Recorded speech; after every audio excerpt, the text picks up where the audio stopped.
Dans un arrêt rendu le 25 octobre 2018, largement publié, la Cour de cassation s'est interrogée sur la responsabilité d'un avocat, son assignation en référé, visant à faire constater l'acquisition de la clause résolutoire d'un bail commercial, n'ayant pas été dénoncée à un créancier inscrit sur le fonds de commerce. L'erreur avait consisté à relever un état des inscriptions sur le fonds de commerce auprès du greffe du tribunal du lieu du siège social et non auprès de celui du lieu d'exploitation du fonds de commerce.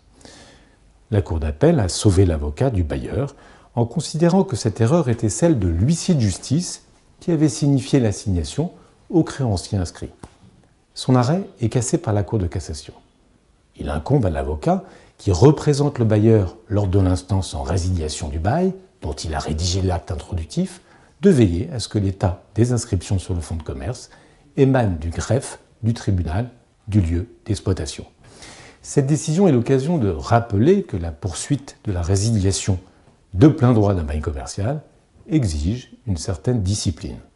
Ainsi, le bailleur doit préalablement délivrer un commandement de payer visant la clause résolutoire et mentionnant un délai d'1 mois pour régulariser le ou les manquements reprochés. Si ces manquements résultent d'une mauvaise appréciation, le preneur peut prendre l'initiative d'une procédure judiciaire en opposition au commandement. Il existe d'ailleurs plusieurs moyens de faire échec à l'acquisition d'une clause résolutoire. Le preneur peut faire juger que le juge des référés n'est pas compétent. Il peut, par exemple, développer des arguments tirés du défaut de commercialité ou du déséquilibre significatif.